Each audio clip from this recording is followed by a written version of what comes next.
en direct. Voilà. Bon, comme je l'ai dit tantôt, on est déjà pris par le temps, donc on va commencer par la prière. Je vais demander à la juste Élie de conduire cette partie-là. Amen. Donc les justes, ensemble, disposons-nous. Remercions le Seigneur de nous avoir rendu son péché et confions-lui le moment.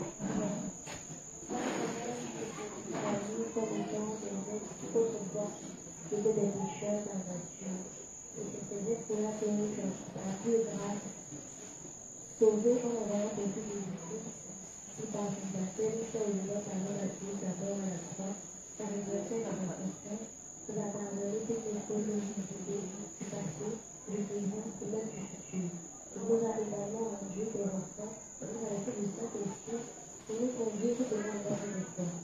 Nous croyons fermement en la justice, et nous croyons en la sainteté. Ainsi que nous sommes toujours dans la vie, au nom de Jésus-Christ. Amen. Moi, je vous remercie pour ce temps de Seigneur. Merci de presser les pas des retardataires. Merci de nous donner la force de pouvoir être présents, non seulement de corps, mais aussi d'esprit, afin de pouvoir apprendre et comprendre ce qui se dira ici, selon notre niveau de foi. Merci Père Céleste que tu as permis ce moment, que tu es venu jusqu'à la fin et que tu as parlé au travers de ton serviteur. Au nom de Jésus-Christ, nous allons prier. Amen. Amen. Ok. On dit avant que dit, apparemment, les justes sont en état. Ok. Ils savent bien que c'est le jour du résumé général. Voilà. Donc, qui est prêt? Ok. Tant même qu'on explique le bien fondé des résumés que nous faisons après chaque enseignement. Voilà. Mais on ne peut faire autrement que de prier pour que les justes arrivent à faire au moins un résumé. N'empêche que, bon, ceux qui sont là, on va essayer quand même de faire des résumés de ce qu'on a vu. Je rappelle qu'on a étudié le thème qui est, on étudie actuellement le thème qui est le principe de base pour une croissance spirituelle et une foi constante. Voilà. Parlant de principe de base pour une croissance spirituelle, ce qui revient à dire que c'est par ces principes-là que notre foi va grandir. Et parlant de foi constante, ce qui signifie que on va, par ces principes-là, garder toujours la foi en l'évangile de l'eau et de l'air de l'esprit. Donc si quelqu'un veut grandir spirituellement et conserver sa foi jusqu'au retour de notre Seigneur, ou bien jusqu'à son dernier souffle, il y a lieu pour lui d'écouter attentivement ses enseignements et puis d'essayer plus ou moins dans sa vie de foi de les suivre, de les appliquer. Amen. Voilà. Voilà pourquoi on s'efforce à ce que chacun ait ces informations. Voilà. Parce que sans ces informations, vous voyez que ce que les gens appellent les bases, les fondamentaux, quand c'est raté, voilà. Même si on donne d'autres enseignements, ça sera difficile. Parce que la base même là, c'est ce qui permet de pouvoir supporter, voilà, tout l'édifice. Mais si la base même là n'est pas bien fondée, quand tu partis dessus, ça risque de s'écrouler. Amen. Ok. Donc, comme je l'ai dit tantôt, c'est juste pour nous assurer que les justes ont compris l'enseignement. Amen. Donc, qui veut essayer de faire le résumé? Après le grand point qui est le principe de base pour une croissance spirituelle et une foi constante, on a souligné 2 points. Voilà. Dedans qui était d'abord de savoir ce qu'est l'Église de Dieu. Voilà, pour pouvoir nous unir véritablement. Ça, on avait déjà fait le résumé. Mais n'empêche que, bon, si un juste veut toujours commencer par là et puis terminer par le deuxième point que nous avons vu qui est la nécessité de s'unir aux serviteurs, aux saints et à l'Église. C'est ça, non? Voilà, on parlait de l'union. C'est quoi la véritable union à l'Église, aux saints et aux serviteurs? Donc, le révérend a essayé plus ou moins d'expliquer ça sur plusieurs aspects. Amen. Voilà. c'est bienvenu parce que chacun de nous s'efforce d'être unis à l'Église. Amen. Mais sans comprendre ce que c'est que être uni à l'Église, au sein et aux serviteurs, vous voyez que le révérend dit comme ça qu'on peut être là, mais on peut ne pas être unis, on peut ne même pas être dans l'Église, sans même qu'on est parmi les justes. Donc il y a lieu pour nous de savoir même véritablement ce qu'est l'union. Amen. Ok, donc qui veut essayer les justes? Qui veut essayer? Tu as le micro? Ok. Mais commence par toi-même. Commence par toi-même. Parce que c'est juste à côté de moi. Donc certainement tu as dû entendre qu'il y a quelque chose aussi à dire là-dessus. Voilà, avant de donner aux autres. C'est toujours prêt de vous donner aux autres dans ton métier là. On va commencer par toi. Oui, je t'écoute. Et j'ai entendu. Bonsoir, Dis ce que tu as retenu, ce que tu as compris. Voilà. Effectivement, ce que j'ai retenu hier, dans le principe de livre 17, à la page 2. C'est quel thème d'abord tu veux? C'est quel point tu veux traiter? C'est quel point tu veux traiter? Bon, c'est juste un principe que vous avez eu expliqué. Oui, mais ça parle de quel point? On a étudié 2 points. C'est quelle l'église de Dieu et puis la nécessité de. On avait parlé de l'union. Voilà, de l'union. Donc, le point que tu veux, le résumé que tu veux faire, ça concerne l'union. Ok, il n'y a pas de souci. Donc, vas-y. Bon, ce que j'ai compris dans ce principe, vous avez expliqué qu'être uni à l'église, c'est accepter toutes les décisions prises par l'église. Voilà. Et vous avez pris certains exemples par rapport à la sortie que l'église organise. Quand l'église mentionne une information, voilà, il y a certains juste qui se plaignent, qui trouvent que concernant les prix, c'est pas normal. Voilà. Pourquoi il y a certains juste qui se plaignent, voilà, par rapport à la décision de l'église. Mais vous avez dit, bon, ça veut dire être uni à l'église, c'est accepter toutes les décisions que l'église prend. Donc on ne doit pas se plaindre puisque cela vient de la décision de l'église. C'est ça. Voilà.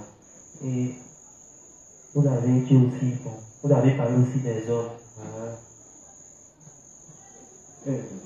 Merci, merci. Merci, le juste. Ok, le juste. Vous avez dit aussi, dans les différentes zones, voilà. Lorsque les principes sont donnés dans les différentes zones. Toujours en parlant du fait qu'on doit accepter les décisions prises par l'église. Par l'église. Donc, lorsque les principes sont donnés dans les différentes zones, c'est parce que c'est l'église qui a pris cette décision. C'est ça. Voilà. Donc, si on parle dans les zones, et ils étudient des principes qui sont contraires à ce que l'église a donné, c'est comme s'ils sont en train de suivre même les décisions. Voilà. Ok. Et puis j'avais dit aussi qu'au cas où il y a par rapport à la zone certaines réalités qui fait qu'ils ne peuvent pas étudier les principes, vu que c'est l'église qui a pris cette décision, ce qu'il doit faire c'est quoi? C'est donner l'information à l'église qui a pris la décision pour dire bon, compte tenu des réalités de la zone, voilà. Donc on essaye de présenter ça à l'église et puis on attend la décision de l'église. Ici, malgré les situations présentes dans la zone, l'église reste ferme sur sa décision en demandant que les thèmes soient étudiés. On doit faire quoi?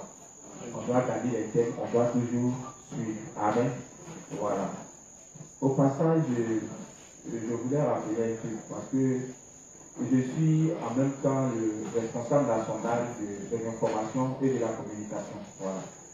Et puis, il y a l'Église qui a bien voulu que les informations se fassent à 2 niveaux.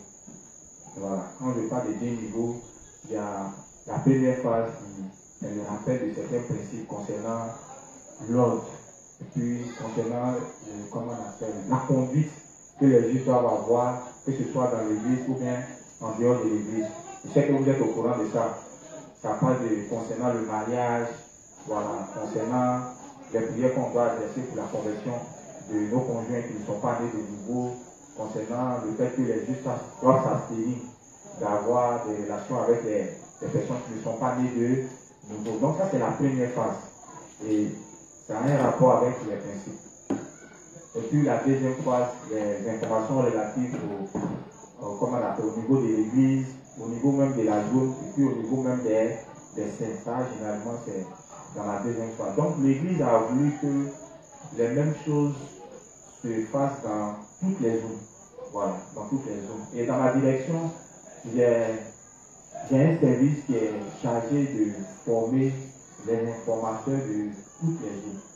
Voilà, que ce soit le Bougon, que ce soit à Bougo, que ce soit Koumassi, un peu partout. Et ce service-là, il essaye de sillonner un peu dans toutes les bases pour s'assurer que on est tous au même niveau d'information. Voilà. Mais on remarque que ce n'est pas le cas dans presque toutes les zones. Voilà, ce n'est pas le cas dans presque toutes les zones. Je ne vais pas citer aussi les zones. Voilà. Je ne suis pas là pour citer les autres. Mais juste pour rappeler que c'est la décision qui a été prise par l'Église en parlant du même principe. Voilà, c'est la décision qui a été prise par l'Église. Et l'Église sait pourquoi elle a pris cette décision. Beaucoup pensent que, bon, pourquoi dans une zone où il y a peut-être 5 à 10 personnes, on peut venir parler du coup sur le mariage.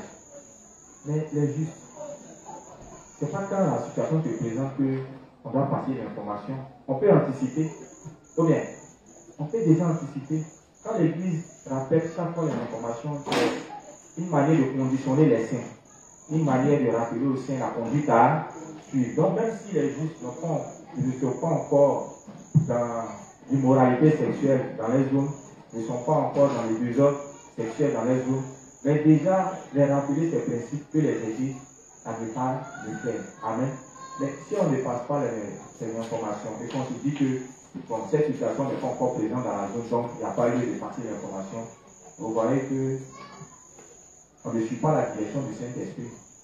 On n'accepte pas les décisions que l'Église a prises parce que ce n'est pas venu de quelqu'un, c'est venu de l'Église.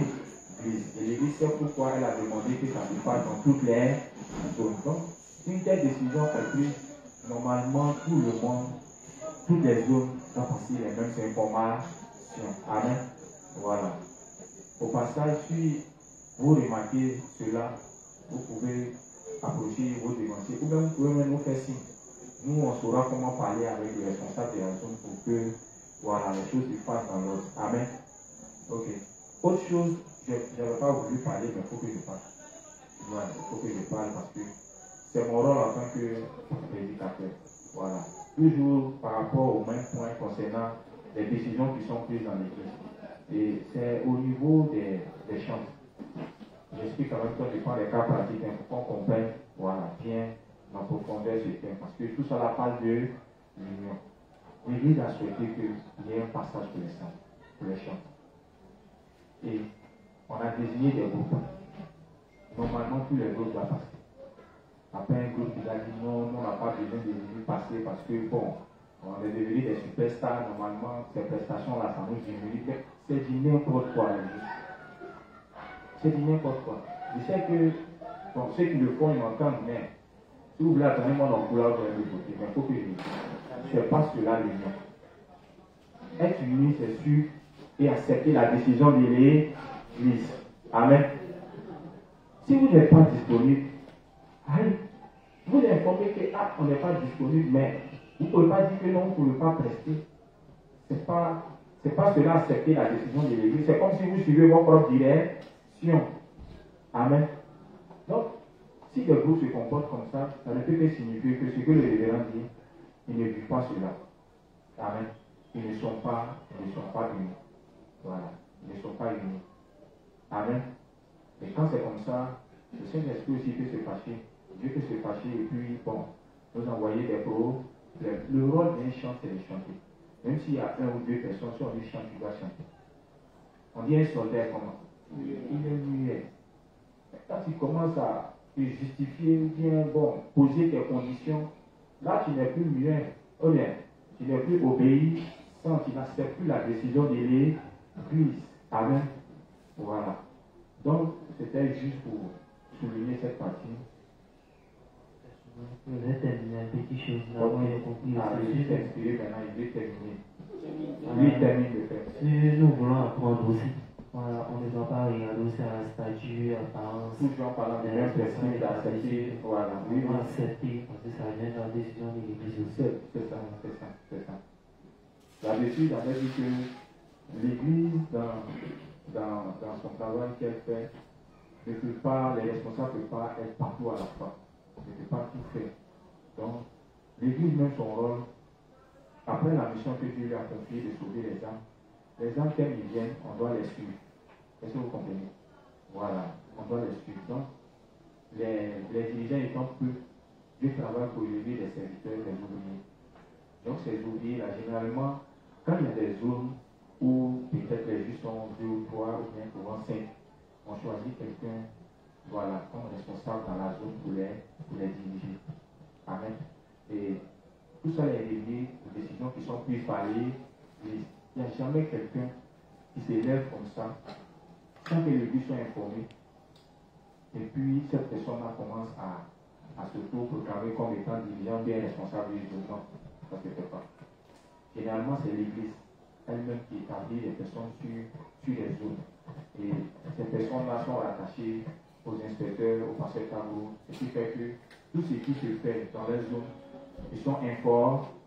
Donc, quand ces personnes sont établies sur nous, en temps normal, on doit les accepter. On doit les accepter parce qu'on se dit que ces personnes-là, ils ne sont pas venus d'eux-mêmes. C'est l'Église qui les a établis. Amen.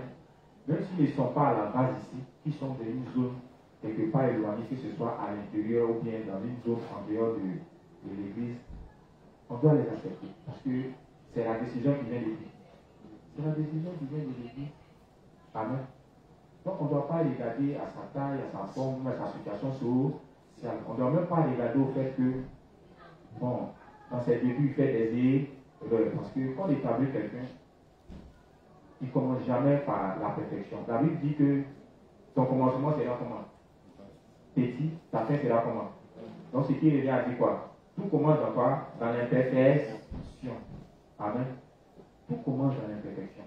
Et quand tu comprends ce principe, il nous demande d'accepter la décision de l'Église. Quand tu comprends, quels que soient les erreurs, quels que soient les manquements, quels que soient les défauts d'un responsable, tu l'acceptes toujours dans ton cœur. Si tu remarques ces défauts, c'est l'occasion pour toi de prier pour lui. Ou bien, on prie tous les uns pour les autres. Mais si tu n'es pas prêt pour prier pour ton frère qui est en train de faire des erreurs ou bien en train comment on appelle, de passer par son temps d'imperfection, ça veut dire que tu n'as rien encore compris dans la vie de foi. Amen. Tout le monde est passé par là. Les temps où les gars, au départ, ils faisaient des erreurs, ils disaient des choses, bon, soit tu étais au contraire.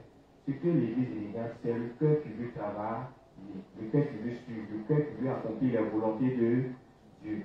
Et on sait une chose, tant que ce cœur-là désire accomplir la volonté de Dieu, c'est vrai, il va commencer dans l'imperfection, mais sa fin sera comment? C'est la très grande. Moi, je suis passé par là. Et j'ai béni le nom de notre Seigneur, du fait que les saints m'ont accepté tel que je suis. Voilà, ils ont été patients, ils ont été tolérants, malgré les manquements. Mais au fur et à mesure, avec leurs prières, avec vos prières, on s'améliore. Amen. Donc, on doit accepter nos dévanciers tels qu'ils sont. C'est ce que le révérend dit. C'est être unis à l'Église, parce que c'est l'Église qui les a établis. Amen. Ok. Ça finit le livre. Qui d'autre?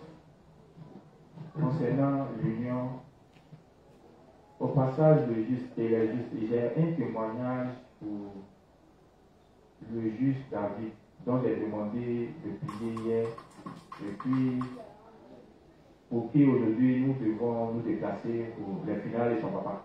Voilà. Il m'a appelé aujourd'hui à 17h.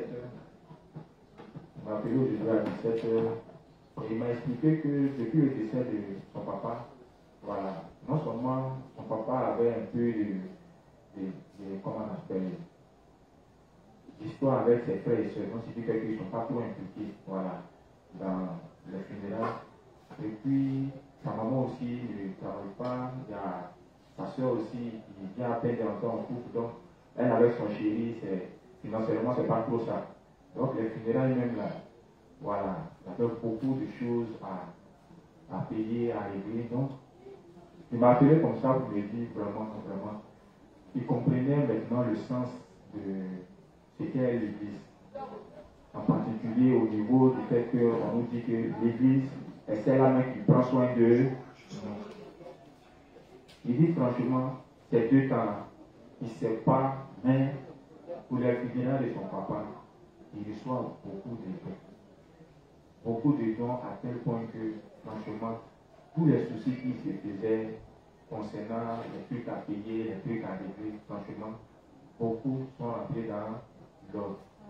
Et il a compris que vraiment, si ça n'était qu'à sa prière seule, c'est pas sûr que Dieu peut opérer un tel miracle. Donc il sent la prière des saints, franchement, qui est en train d'agir et qui fait pleuvoir la bénédiction sur la famille. Donc, vraiment, j'aimerais aussi vous passer à Dieu au juste merci. Merci pour ceux qui ont prié pour lui, merci pour ceux qui l'ont appelé, qui l'ont soutenu d'une manière ou d'une autre. Franchement, c'est bénissant de prendre soin des uns et des autres. Amen. C'est pourquoi on nous demande d'être unis à l'église. C'est pourquoi on nous demande de fraterniser avec les frères et sœurs. Vous voyez la force que cela peut dégager, les bénédictions qui en découlent des saints. Soyons véritablement unis les uns les autres. Soyons unis à l'église. Soyons unis au service de les justes résumés. Les justes ne regardez pas avec un silence. C'est assez, on a étudié. Oui, je fais. Il me dit c'est quel point lequel je veux faire le résumé. C'est concernant l'union. Vous parlez dans le micro. Bonjour les juges, le juge Landry. C'est concernant l'union à l'église. Parce que hier aussi j'ai entendu parler de l'union à l'église, des choses comme les complexes et tout. Hier j'étais assis, j'ai demandé en tout cas que c'est de moi j'ai entendu parler parce que dès le début j'étais très timide. Voilà, alors que bon, ceux qui savent, comme nous, dans notre famille on est musulmans, donc j'étais là et puis devenu juste. C'était un peu compliqué, mais quelque chose que je ne comprenais pas lorsque tu arrivé concernant l'union à l'église, c'était. J'arrivais pas à parler au juste en fait. Enfin, je ne me sentais pas trop avec le juste. La seule personne que je me sentais un peu bien avec lui, il disait souvent essaie de bosser avec le juge, c'est en famille, que mon responsable des autres même me disait c'était autre chose. Alors, Charles disait, mais non, on est ensemble. Les juges demandent que tu lèves un peu la main. Ok, ouais, on m'entend. Ah, d'accord. Donc je ne me sentais pas trop à l'aise avec les justes en fait. Ok. Même pour être uni, c'était tout à fait un problème. Je peux venir un dimanche, deuxième dimanche, j'arrivais pas à venir. Voilà, donc c'est le juste qui me disait, non, mais tu peux venir, essayer un peu d'être uni au frère. Il a demandé que tu as l'habitude de venir avant, parce que lui, je le connaissais avant la justice. Donc, il y avait cette complexité à être avec les justes. Quand le culte finit, je m'en vais. Mais c'était un peu compliqué de venir juste en fait, pour être uni à l'église, même si parce que déjà j'étais à Malcoré. Donc, concernant la timidité, vous avez dit hier comme ça que une personne qui est timide, c'est l'impossible par exemple. Les gens, les justes qui arrivent dans l'église de Dieu et puis sont timides, c'est ces gens, des personnes à que vous cherchez à le faire parler, à le faire sortir de leur coquille. Donc, quand hier j'étais là, je riais au fond de moi, j'ai dit on dirait que c'est moi qui entends parler. Mais bon, après vous avez dit de nature vous êtes timide. Moi de nature je suis timide, mais c'est quelque chose de bizarre. Lorsque j'ai commencé à venir véritablement à l'église de Dieu, cette histoire de timidité a commencé à disparaître un peu, ça m'a permis de pouvoir mieux parler, de pouvoir m'évader et dire ce que je comprends, ce que je ne comprenais pas. Voilà, ça c'était une petite parenthèse. Maintenant concernant les enseignements, c'est que moi j'ai retenu personnellement. Voilà, ça m'a permis de comprendre l'église de Dieu, toutes ces caractéristiques en fait. Okay. Voilà. Et puis dans l'église, qui sont dans l'église, qui peut faire partie, qui peut appartenir à l'église. Et à l'église, qui est à la tête de l'église. Voilà, la personne qui est à la tête de l'église, c'est qui? Il est né de nouveau, il n'est pas né de nouveau, quelles sont les caractéristiques d'un serviteur véritable de Dieu. Voilà, ça m'a permis de comprendre les deux volets, qui est l'église de Dieu et qui est la tête de l'église de Dieu, et qui peut faire appartenir à l'église de Dieu. Voilà, cela, ça m'a permis aussi de comprendre la fraternité entre les frères et sœurs. Voilà, lorsque nous venons à l'église les dimanches, par exemple, bon, à tout rassemblement, tout autre rassemblement, comme on peut le voir, voilà, il y a aussi d'appeler les frères et sœurs. Même après le culte comme ça, tu peux t'approcher d'un frère que tu as fait au moins une semaine sans le voir, de pouvoir s'approcher de lui, de pouvoir le demander à faire comment et qu'on et tout. La fraternité en grosso modo en fait. Voilà. Donc, ça m'a permis aussi de comprendre, je ne sais pas si c'est le livre 22, je ne sais pas si vous parlez de ça hier. concernant les offrandes, parce que moi je n'étais pas habitué à cette histoire d'offrande par exemple. Je n'étais pas habitué à ça. Voilà, donc comment on fait l'offrande à l'église de Dieu? Là, c'est un aspect qui est très important. Voilà, parce que quand on regardait dans les autres églises, Excuse-moi, oui, tu vois, quand tu fais ton résumé, on a du mal à te suivre en fait. Et tu vois, quand on fait les résumés, il y a des justes qui n'étaient pas là hier et qui, à partir de ton résumé, au moins arrivent à savoir ce qu'on a étudié. Amen. Voilà. C'est vrai que tu as dit que tu veux faire le résumé concernant ce qu'est l'union, n'est-ce pas? Donc, en faisant le résumé, et ce qu'est l'église, donc en faisant ton résumé, tu vas devoir d'abord expliquer le principe pour lequel tu veux faire ton résumé. Et puis, donner ce que tu as retenu, voilà, au niveau de ce principe. Tu vois, quand c'est comme ça, on est tous éclairés et puis on te suit plus facilement. Donc, quand tu prends ici, tu prends là, tu vois, si tu demandes à quelqu'un, qui l'a compris, il est juste. On te sert. Donc, il ne faut pas survoler les justes, pardon, tout sincère. Il faut descendre sur terre, et donc aller point par point. Tu n'es pas obligé aussi de faire le résumé de tout. Un principe, en tout cas, deux principes. Tu peux aussi faire le tout, c'est bon, mais on veut que tu sois, je ne sais pas si c'est l'expression, méthodique. Voilà, il faut aller terre à terre. Parce qu'au travers de ton résumé, comme j'ai dit, ceux qui n'étaient pas là hier puissent comprendre, voilà, se mettre à jour.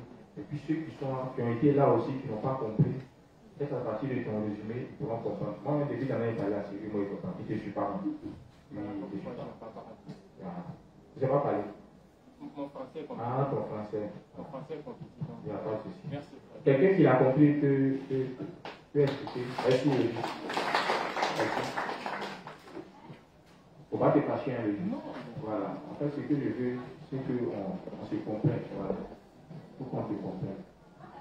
Sinon, déjà, tu as parlé au niveau de la civilité. Ça, c'était en rapport avec le principe qui disait que ceux qui viennent dans l'église, et puis qui viennent à l'église seulement que les dimanches, et qui, juste après le culte, n'essayent pas de fraterniser avec les frères et sœurs, et puis dès que le culte finisse, ils partent à même pas à la maison. Le révérend dit, si tu es un saint, que tu viens uniquement que les dimanches, et que juste après la fin du culte, ne cherche pas à fraterniser avec tes frères, c'est-à-dire causer, parler, échanger avec tes frères et sœurs, faire connaissance, et puis tu vas directement à la maison. Il dit ces gens de personnes, tôt ou tard, ils feront quoi?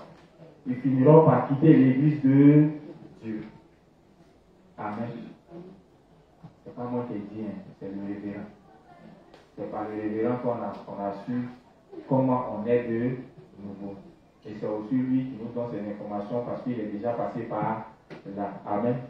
Donc, pour dire simplement que être véritablement uni, ce n'est pas venir uniquement que les dimanches et puis juste après la fin du culte, il ne cherche pas à parler avec les frères qui s'en vont.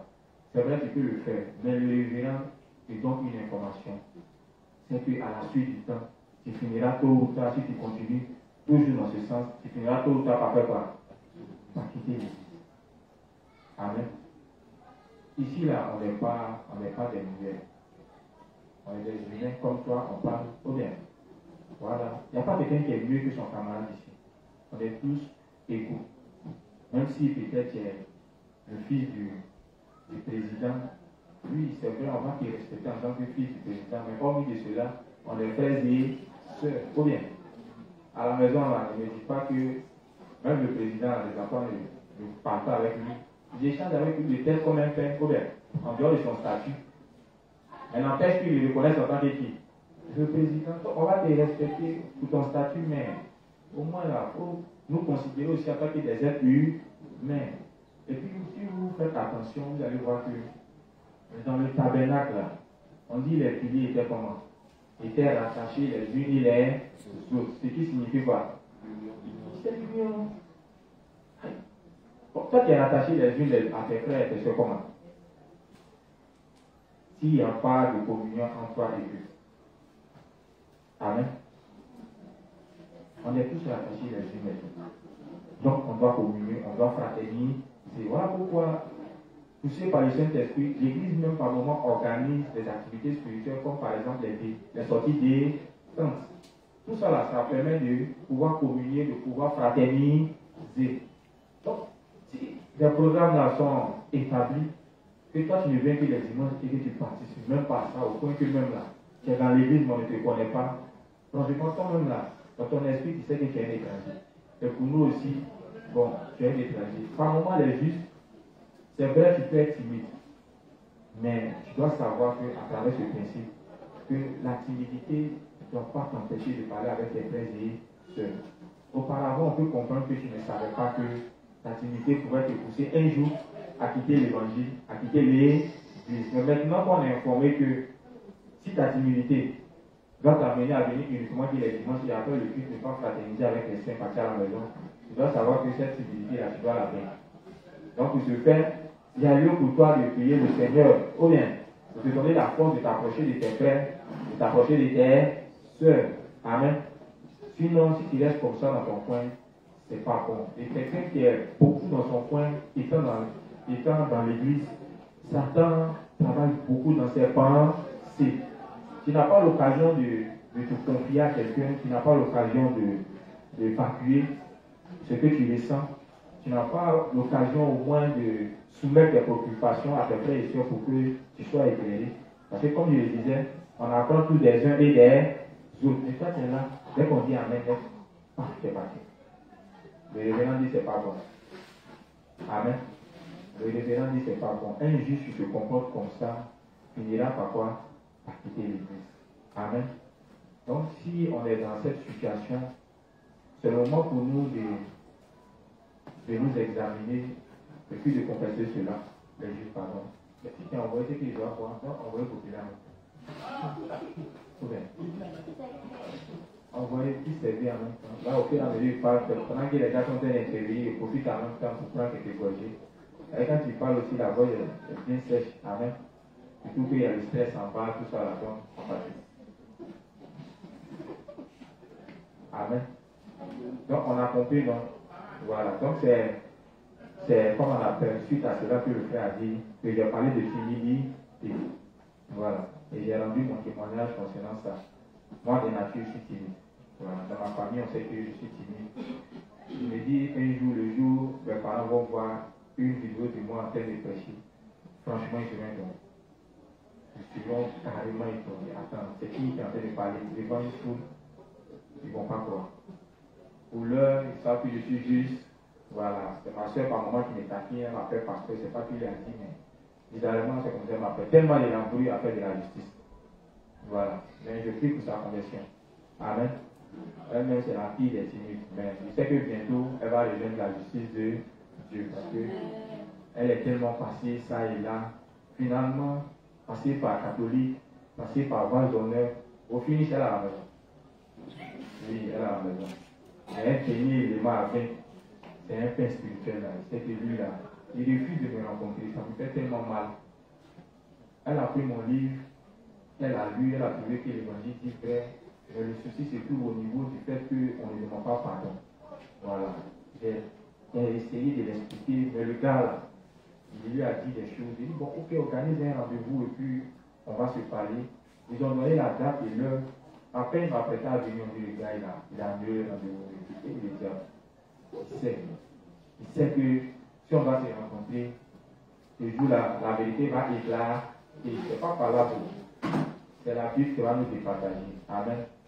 Ok.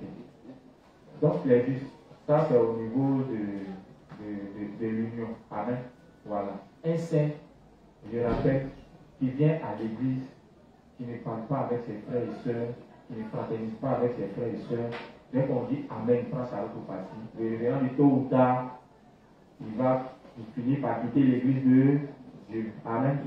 Donc dès qu'on dit Amen, à la fin du culte, les justes, efforçons-nous d'approcher nos frères, efforçons-nous d'approcher nos sœurs. C'est vrai que les débuts c'est un peu compliqué. Amen. Voilà, mais pour regarder dans toute la justice, il y a forcément quelqu'un, voilà, comment on appelle, il y a quelqu'un que tu peux approcher plus facilement. Généralement, c'est les gens qui sont un peu plus bavards. Voilà, eux, c'est plus facile de les approcher. Mais si tu n'as pas quelqu'un qui est timide comme toi, on vous êtes assis, vous deux, qui va commencer à parler. Moi, c'est comment c'est compliqué. Voilà. Tu peux commencer même par les petits gestes. Ah, le but, ça va. Ah, Dieu merci. Et la santé, ça va. Ça fait ton premier pas. Voilà. Un peu, et puis, tout se fait par la prière, comme je l'ai dit. Il reviendra à dire.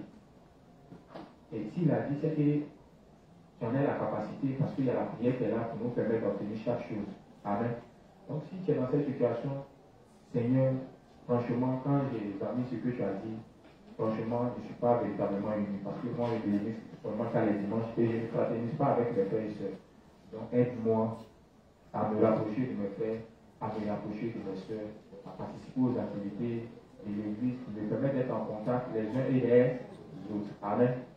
Dans Actes, je crois que c'est Acte 2, non, où on parlait de l'Église, n'est-ce pas? On a expliqué les caractéristiques de l'Église. Ou bien, on peut lire, non? Vous allez voir. Voilà. Je sais qu'on connaît déjà, mais c'est aussi bénissant de les lire parce que ça nous permet de comprendre en rapport avec le thème. Amen. Donc, lisons les juste pardonnés. La liste est ici.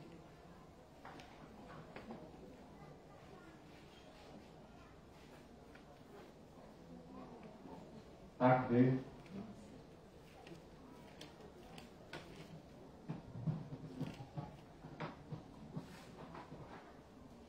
Acte 2.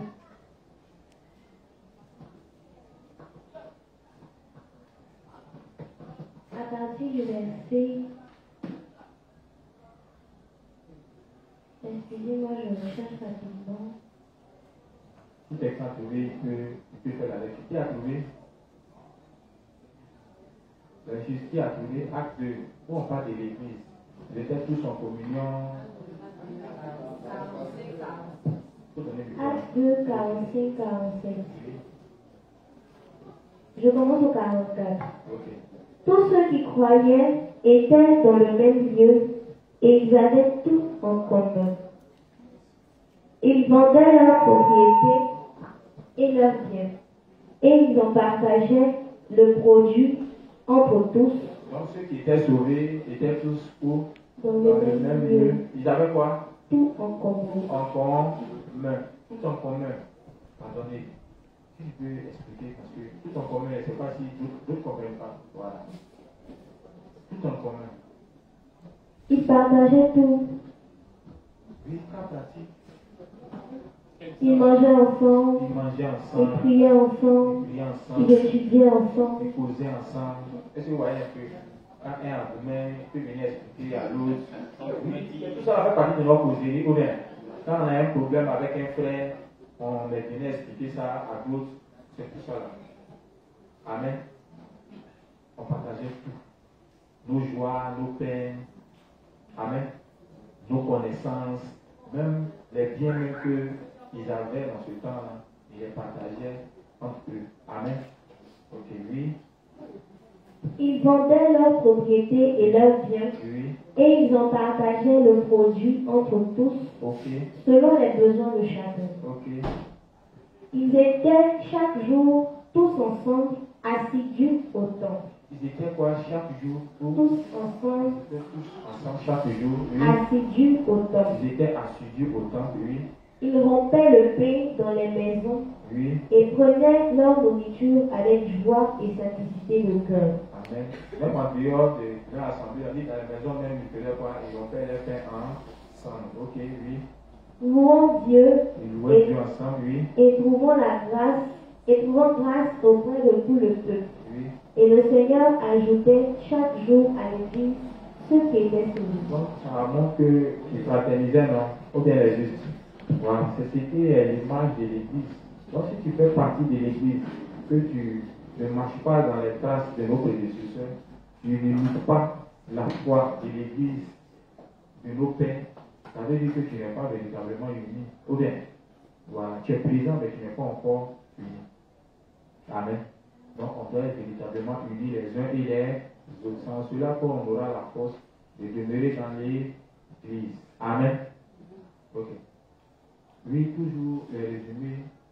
Qui d'autre? Résumé. Juste, pardon. Je veux quelqu'un d'autre. Hein? Pardon. Je ne sais pas si je lisais ton main. Voilà, mais c'est beaucoup ici. Je veux quelqu'un qui ne parle pas.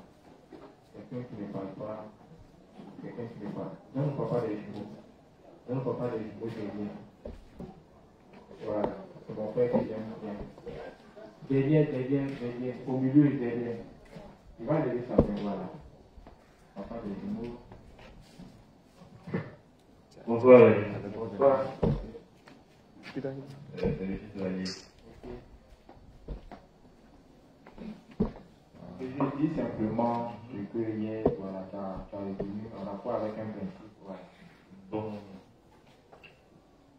C'est vrai, je suis arrivé dans le cadre. J'ai quand même de te dire quelque chose. Ok, merci. Voilà, ce que j'ai pu retenir, c'est toujours en rapport avec ce que je viens de dire. Oui. C'est de chercher à vaincre sa timidité. Oui. Parce que ça peut nous amener à partir de l'église. C'est ça. Voilà. De faire un effort pour avoir des échanges et d'être unis à toutes les activités. Oui. D'être unis à toutes les activités et de participer soit financièrement ou d'appeler les justes qui sont dans les difficultés. C'est ça. Voilà. Il ne faudrait pas s'étonner de voir que si on a des problèmes, les gens ne nous appellent pas à notre tour. C'est ça. Et s'ils ne nous appellent pas, ça ne sera pas parce qu'ils auront en idée de ne pas nous appeler, mais ça sera certainement guidé par le Saint-Esprit. Parce que quand tu ne fais pas pour les autres, l'idée de faire pour eux, pour toi, ne leur vient pas. Donc il faut toujours faire l'effort de participer et d'appeler les frères qui sont dans les difficultés quand on donne des informations. Donc, Merci. Je rappelle, vous avez remarqué, c'est quelqu'un aussi de timide. Voilà. Mais il est là, il est parmi nous et il essaie plus ou moins. Il est en contact, soit avec l'inspecteur, chef qu'il aime bien. Voilà. Les trucs qu'il voit plus en contact. Mais c'est déjà ça. Même si c'est une personne, au moins on sait que tu es lié à quelqu'un. Voilà. Mais dans le cas où le dit après le site, Amen, tu poses pas à quelqu'un, tu vois qu'il y a un problème. Que ce soit au niveau des serviteurs, des saints, même des ouvriers, comme on appelle, des ministres, tu ne parles à personne. Tu es qui? Il y a un étranger au fait. On est juste, comment se parle notre frère et c'est juste. Amen. Ok. C'est juste. Quelqu'un d'autre?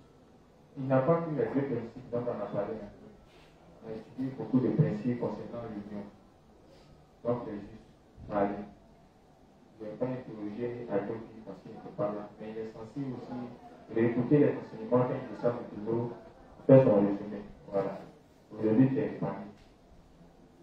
C'est dit qu'il va nous faire son résumé. Il y a des réparties chrétiennes. C'est dit concernant l'union. Qu'est-ce que tu peux nous dire là-dessus? Oui, c'est toi, c'est pas un secret. Viens, tu es là. Tu ne vas pas me dire que tu es timide, toi tu n'es pas timide. Bonsoir le Père. Bonsoir. Bonsoir les justes. Bon, au sujet de l'union, on a expliqué comme ça que être uni, c'est pas seulement être présent dans l'église. Que à côté de ça, il fallait que les justes croient en toutes les paroles qui sont données dans l'église par les serviteurs. C'est ça. Voilà, et que c'est seulement à cette condition-là qu'on serait réellement unis à l'église. Et tu as pris l'exemple du texte de Jean qui disait, où Jésus dit que faire l'œuvre de Dieu, c'est croire aux serviteurs que Dieu a envoyés. Donc effectivement, puisque c'est par ces serviteurs-là que Dieu nous parle, c'est seulement en croyant en leurs paroles, en suivant leur direction, on sera réellement unis à l'église. Ok, merci.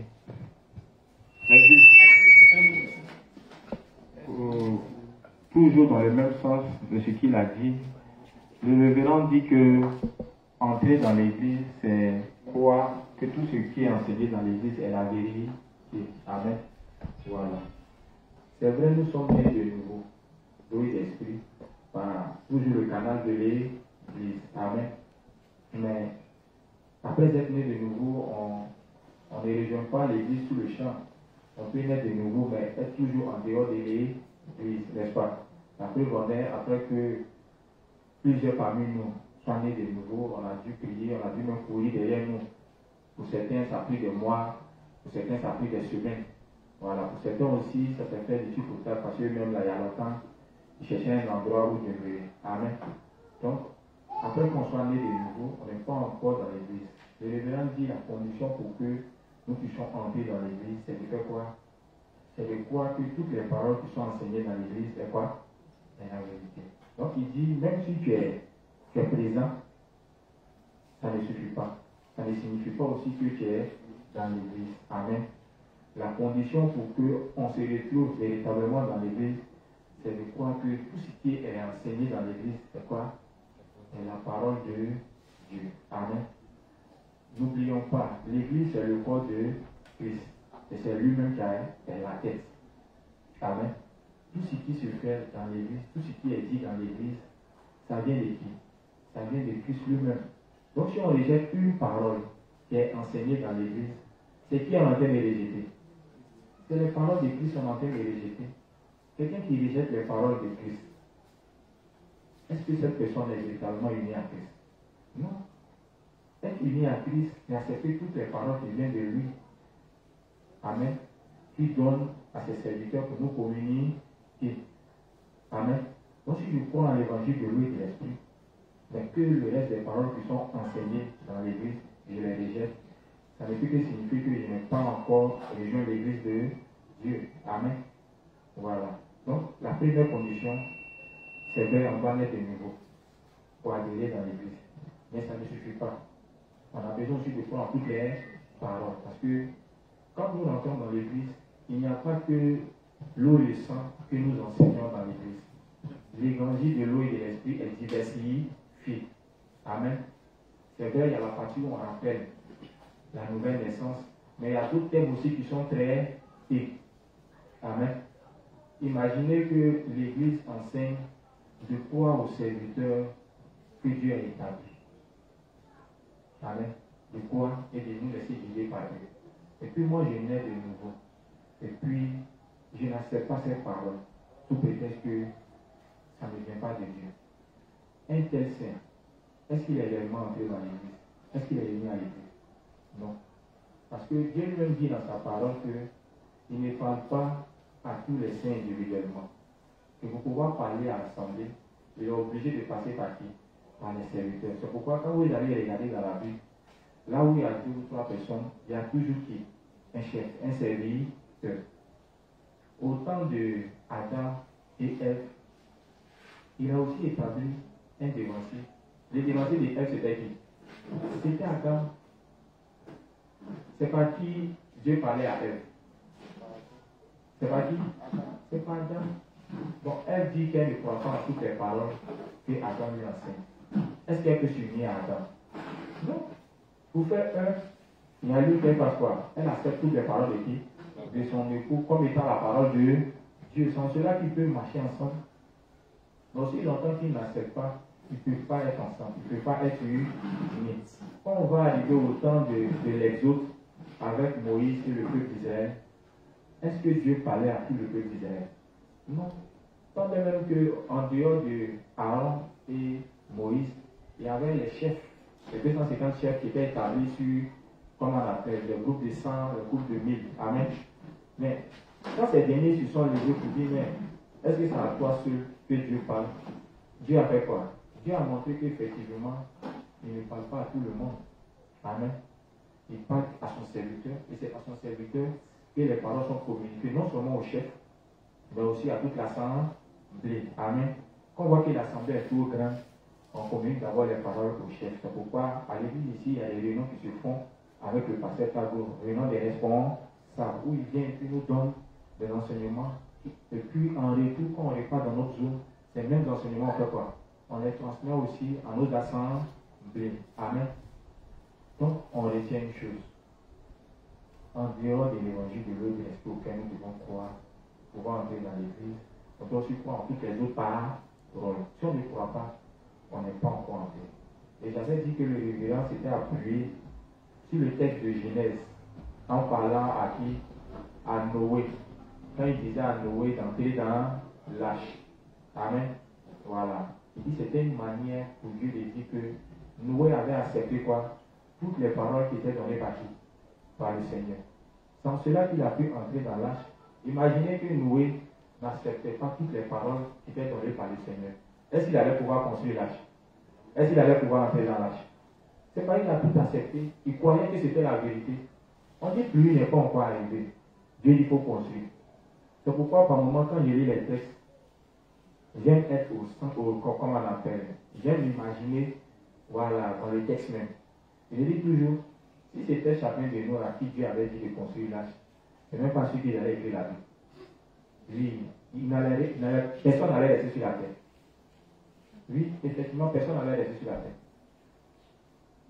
Aujourd'hui, si Dieu vient vous parler, vous dit, construisez l'arche comme Noé, beaucoup allaient abandonner l'évangile. Amen. Ou bien c'est faux ce que j'ai dit. On ne croit pas. Donc quand on regarde à nos pères, on leur doit du respect. Imaginez Jésus avec ses disciples. On dit le même nom. Et puis Jésus va dire à ses disciples, allez remplissez ce cruche, venez, et puis allez donner à l'orateur. Je dis souvent aux membres de mon assemblée, il dit si c'était moi qui avais ordonné ça au sein, en tant que les responsables, en tant que les dirigeants, c'est sûr qu'ils n'allaient pas remplir les cruches. Oui, parce qu'il faut avoir un degré de foi pour pouvoir exécuter ça. On dit 20 mois, Jésus les remplissait. Et puis aller servir. Mais juste, c'est pas nous que Jésus avait dit ça. Jésus n'allait pas avoir chaud. Le chaud allait s'arrêter. Parce que beaucoup allaient commencer à discuter avec Jésus. C'est comme s'il raconte pas. Ah, le vieux. C'est vrai que tu fais des miracles, mais ça là. Ah, le vieux. Donc on dit les gens ont puisé. Et quand ils ont rempli, c'est pas sur le champ, c'est devenu du vin. C'est en chemin. Lorsqu'ils ont obéi, en chemin, quand le gars là, il a pris, il a goûté, c'est là que le miracle s'est opéré. C'est-à-dire que depuis là où il puisait, où il a transporté jusqu'à ce qu'il aille tourner au gars, c'était encore de l'eau. C'est quand le gars prend maintenant il boit, c'est là il sent que voilà, c'est du vin. Donc vous voyez qu'on a besoin de faire quoi? De croire en toutes les paroles de Dieu. Amen. Donc pour revenir sur ce principe-là, le révérend nous dit, si réellement nous disons que nous sommes entrés dans l'église, il y a lieu pour nous de faire quoi? De croire en toutes les paroles qui sont enseignées dans l'église. Et pour nous rassurer qu'effectivement tout ce qui est enseigné dans l'église est la vérité, nous avons pour première boussole le révérend. Ce que le révérend dit là, est-ce que c'est faux? Il y a toujours des versets à l'appui, et puis il explique ça parfaitement. Je le dis parce que, hormis le révérend, on est aujourd'hui dans l'église de Dieu. Amen. Comment s'assurer que tout ce qui est dit dans l'église est la vérité? C'est pourquoi j'aime plus prendre ces exemples. L'église ne fait que retransmettre les paroles de qui? Du révérend. Donc normalement, ça doit nous rassurer que tout ce qui est dit dans l'église est la vérité. Parce qu'on ne fait rien, on ne dit rien sans utiliser les propos de qui? Du révérend. La preuve en est, les principes qu'on a bien dit là, en disant que si on ne fraternise pas avec nos frères et sœurs, est-ce que c'est faux? C'est pas faux, c'est la vérité. Amen. C'est la vérité. Et c'est la parole de Dieu. Parce que quand on regarde dans la parole, effectivement, tous ceux qui étaient véritablement unis à l'église, ils étaient quoi? Ils étaient en communion les uns et les autres. Pourquoi à notre époque, chacun va rester dans son coin et puis dit qu'on forme l'église de Dieu? Dans l'église de Dieu, il y a la fraternité, il y a la communion. Amen. Donc, toujours en parlant de ce principe, on doit croire que tout ce qui est enseigné est quoi? C'est la parole de Dieu. Amen. Si vous ne comprenez pas quelque chose qui est dit par l'église ou bien par vos dirigeants, approchez-le. Il va vous expliquer. Si lui n'arrive pas à expliquer, il y a des dirigeants qui sont à sa tête. C'est comme ça, la dernière fois, on a discuté sur les histoires de, comment on appelle, de Jésus. On parlait de Jésus, il avait le même corps que nous. Voilà. Il a pris le même corps que nous. Donc, lors de l'enseignement à 13 jours, on a commencé à échanger là-dessus parce qu'on voulait comprendre. Donc, chacun essayait de donner voilà, son opinion là-dessus. Tant même que j'ai expliqué, les justes restaient un peu sceptiques. Bon, d'autres hésitaient, pas jamais. bon, on n'a pas fait un esprit de désordre, voilà. On est tous frères, on est tous sœurs. On peut échanger, essayer de comprendre tous ensemble la parole, sans arrière-plan. Comme j'ai vu qu'il n'y avait pas de suite, la solution est les frères. On va bloquer. Samedi prochain, on va revenir dessus. Le temps d'aller consulter les pères pour qu'ils puissent mieux l'esprit. Et quand je vais revenir, je pense bien que je vais rentrer dans les détails. Et c'est ce qui a été le cas. Quand on a bloqué, je suis retourné chez les pères, j'ai soumis le problème. Ils m'ont expliqué ça clairement. Quand je suis revenu, que j'ai expliqué, le problème a été résolu. Tranquille, quoi. Voilà. Donc, ce n'est pas parce que je ne comprends pas quelque chose qu'automatiquement c'est faux. Déjà, parce que nous a enseigné des principes selon le fait, quand tu ne comprends pas, tu dois faire quoi d'abord? Tu dois l'accepter. Voilà. Tu dois l'accepter d'abord. Parce que tu estimes que c'est la vérité, et peut-être que par rapport à ton niveau, ou même par rapport à ce qui est dit, tu ne comprends pas. Donc, s'il y a lieu que tu ailles auprès d'un dirigeant, ou bien auprès de celui qui comment on appelle, a expliqué le principe pour qu'il te donne les détails, ou bien, si tu ne comprends toujours pas, mais vu que c'est la parole de Dieu, et que tout ce qui est prêché dans l'église est la vérité, avec le temps, peut-être que tu le comprends, mais tu ne dois pas t'opposer en disant non, ça, je rejette comme ça, et puis tu es toujours dans l'église. On dit si tu te comportes comme ça, tu finiras par faire quoi? Voilà, on finit par quitter l'église. Amen. Parce qu'il a aussi donné les conséquences. Il y a dans les livres du révérend, une partie du révérend dit il a fallu avoir rébellion dans son église à cause d'une question sur Apocalypse. Je ne sais pas si vous avez déjà vu ça. Il dit à d'autres qu'on fait quoi? Pour quitter l'église.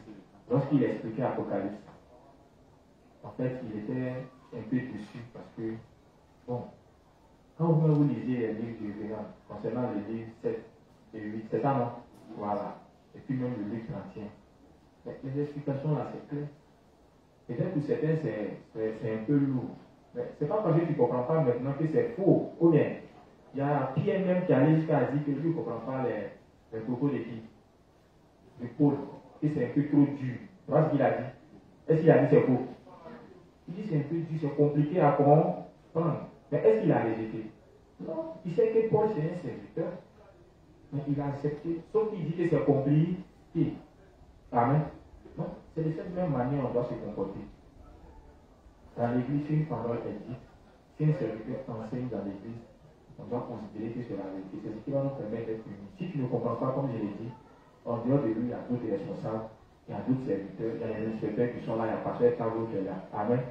Tu peux les approcher et puis, voilà, demander. Ne le faites pas dans un esprit de désordre. Parce que souvent aussi, quand on dit au sein, si tu ne comprends pas, tu peux voir quel dénoncier. C'est l'occasion pour eux d'évaluer. La même question, il pose ça à 5 dénonciers. Il donne ici, il donne là-bas, il donne là-bas, et puis il essaie de comparer les réponses. Si tu te comportes comme ça, c'est pas bon.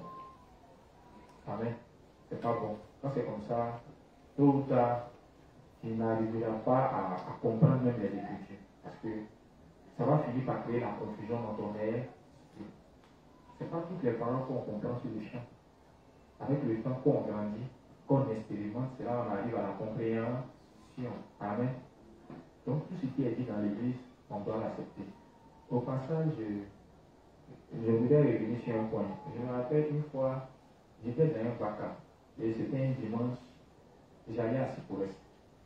Et puis comme ça, j'ai entendu des saints d'une autre assemblée qui parlaient un peu au niveau de, qui critiquaient un peu voilà, l'église, qui est sous la propos du pasteur Tavo, critiquaient un peu au niveau de la prière. Voilà. Et j'estimais que, étant venu, on avait tendance à dire merci à Dieu après nos prières. Voilà. Et le texte sur lequel on s'appuyait, c'était le fait qu'on devait, sur lequel il s'appuyait, c'était le fait qu'on devait prier sans cesse. Voilà. Donc ils estimaient que, bon, ici, on dit de prier sans cesse. Et puis comme on prie, pour la même chose, on ne vient pas prier, mais on dit merci à Dieu, voilà, du fait que nous a déjà exaucé. Ça m'a fait, je n'ai pas répliqué. J'ai su de qui il parlait quand ils ont mentionné le nom de l'inspecteur et autres. Et ça m'a fait aider. En fait, à un niveau, c'est vrai que prier sans cesse peut paraître aller dans ce sens. en se disant qu'on va toujours demander. Mais ce n'est pas demander toujours la même chose, ou bien, parce que dans la même Bible, il a dit quoi? Je crois bien que c'est dans Jean, ou bien, je ne sais pas, où il a dit, nous croyons que ce que nous avons demandé, voilà, Dieu a déjà fait quoi? Il nous a déjà éjecté. Vous connaissez le texte, non? 1 Jean? Ok. C'est 1 Jean 5. Combien? 12, ok. Tu peux lire, tu peux trouver.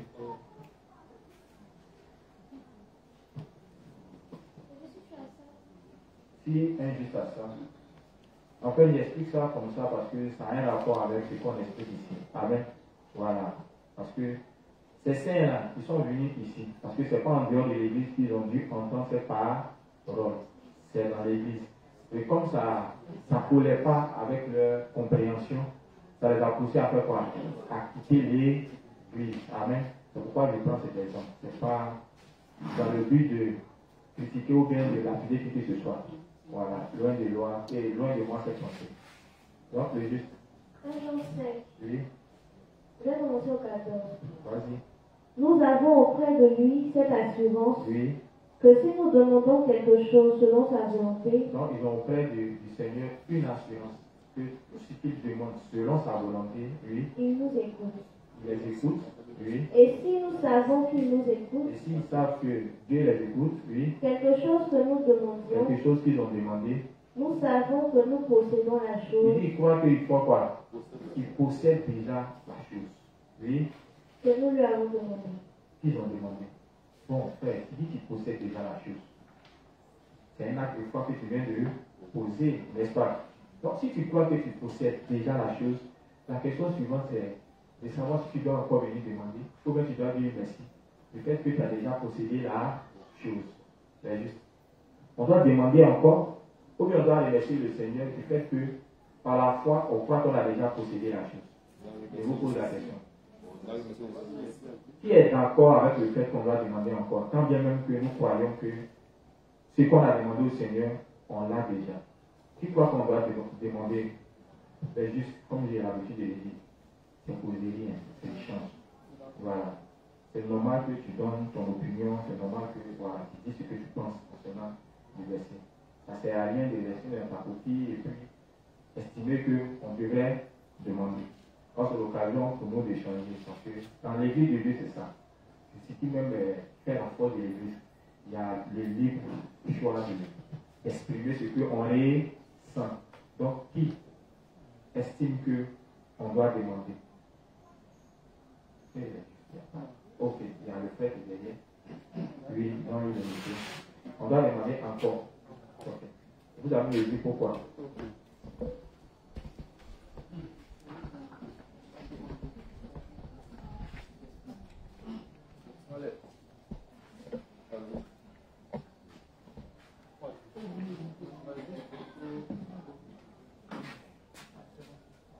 Bonsoir les juges.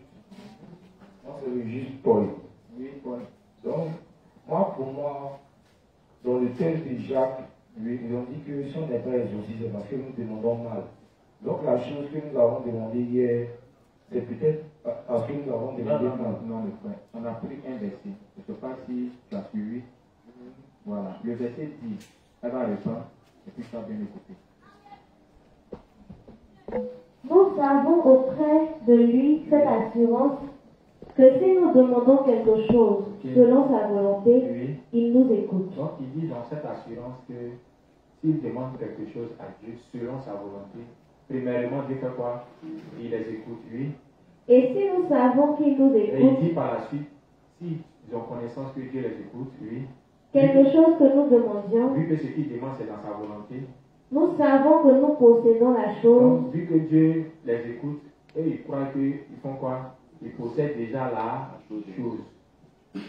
Ça a compris maintenant? J'ai compris. Voilà, donc c'est suite à cela que j'ai posé maintenant ma question, qui est de savoir, est-ce que, vu la foi des apôtres, qui les pousse à dire que ce qu'ils ont demandé, vu que c'est dans la volonté de Dieu, eux ils croient qu'ils ont déjà la chose.